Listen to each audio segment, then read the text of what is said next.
What is going on, everybody? This is Dad, and today I'm reviewing Promise of Blood by Brian McClellan.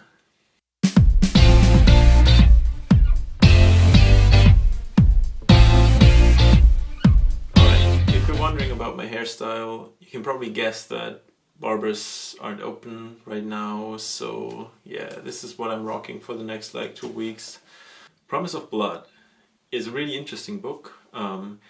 It is a fantasy book, but it has this weird, how do I describe this? It's got cocaine gunpowder magic, okay? Cocaine gunpowder magic. So basically there are people who can snort gunpowder and then it gives them superpowers. So this book has actually been floating around Reddit for a while. I've seen it recommended there, and usually the recommendations I get from Reddit are fairly good. I mean, it's just popular books, but I really enjoyed almost all of the books I read from there. So what this is called is Flintlock fantasy. It is fantasy with in a world where everything is a bit more developed than this typical medieval fantasy world. They already have guns and, well, basically they use gunpowder here for magic, so this is a new interesting twist on the whole thing. So what I'm gonna do is talk a bit about the story, no spoilers, and then go into my likes and dislikes and my score for the book. So the story, it starts out pretty intense, and Field Marshal Tamas has killed his king, overthrown the monarchy in his country, Adam, and he also killed, along with the king, almost the entire royal cabal, which is a kind of group of mages that serves the king. So let's go into the magic in this book a bit. As I said, they have this cocaine gunpowder magic, but there are actually two different groups.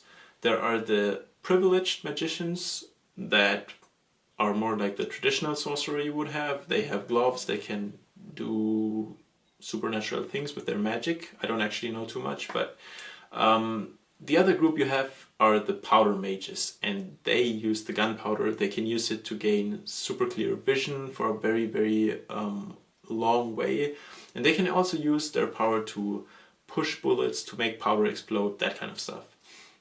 And these two groups are obviously kind of opposing each other because they are based on these very different principles. But what you have to know is that Tamas, who is a powder mage himself, has eliminated almost all of the privileged who served the old king, and he has overthrown the government.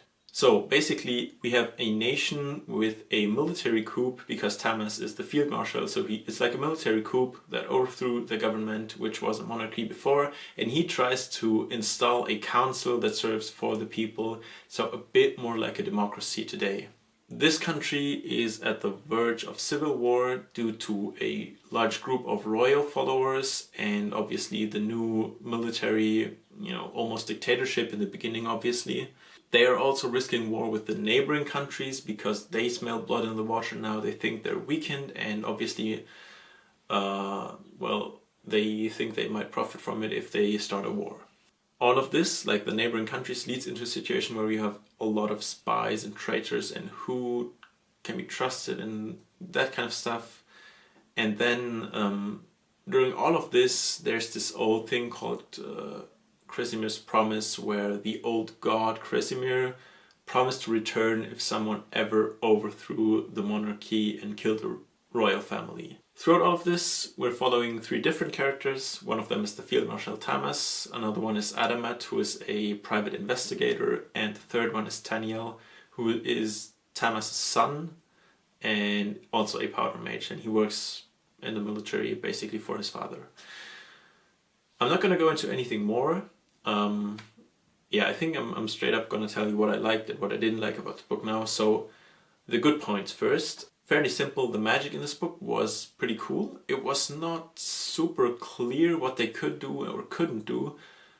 I mean, it was never explained straight up, very thoroughly. Instead, it was kind of intuitively clear because the characters used the magic in a certain way. And that is true about the powder mage magic, the gunpowder magic, snorting it like cocaine and getting ultra vision, that kind of stuff. It was not so much true about the privileged magic. Actually, even after reading the book, I still don't really know how it works and what they can do and what they can't do and that kind of stuff. But, you know, that's okay for me. The action was brilliant. It was very, very action-packed. The book has a lot of combat, even starting with some of it. And if you like a fast-paced, action-packed book, then this one is really good. The characters were also really good. They are definitely not one-dimensional. They can be kind of brutal at times, but also the opposite at other times. So I think the characters are really good overall. I also like the split of 3 different viewpoints, especially because it does provide 3 different perspectives on everything. And it does sometimes let you know things that one character knows and the others don't, but the 3 points were super interwoven. The characters meet multiple times, and it just made it really simple to understand where everybody was at one point in the book, basically. So I really enjoyed that, actually. I know some people don't like it, and I think single point of view books are really easy to follow usually, but this one actually, that was really good. Like, I think it was one of the best multi-POV books that I've read. Okay, and then the last 2 things. So there was an investigation that I'm not really going to talk about, but I really liked the way it was done, and I like investigations. I don't know, I think detective stories are just cool. And the last thing I liked was that the ending was so good. It was so epic, I just couldn't stop reading. And then the very end was like, it really, it blew my mind. It was so good. Yeah, really good, really good stuff. Alright, what I didn't like. So in this book there were like harems, kind of, which is kind of garbage. And then there's this one character, Capole, who's like Taniel's sidekick. She was so cool, and she was super sidelined. All the book kind of ignored. Like, sometimes they would talk about her, but she did so much awesome shit, and she was ignored all the time. It made me a bit angry, and I didn't like it. But the character itself was super cool. So yeah, I don't know. My overall score for the book was an 8 out of 10. I think it's a really good read. It is really fast-paced.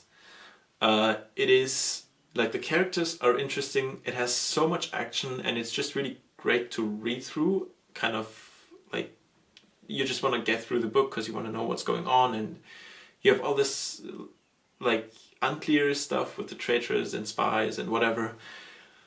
But ultimately a lot of stuff wasn't resolved, and like the magic isn't really clear still, and then the stuff with the harms was really weird. I don't know why it had to be in the book, to be honest. I just don't really understand what point it serves, but it doesn't really matter. I just didn't like it personally. I would still highly recommend the book. I mean, it was really good. And to clarify something about the harm stuff, there was nothing sexual in the book. It's just like, there are just references, and I just don't know why. Anyways, I'm off to read the next book, definitely, and I really enjoyed this one. If you've read the book, let me know what you thought about it in the comments below, because I'm always interested to hear what you guys are thinking, or girls. And yeah, if you liked the video, make sure to drop a like and leave a sub to this channel, and I'll see you in the next video. Until then, bye!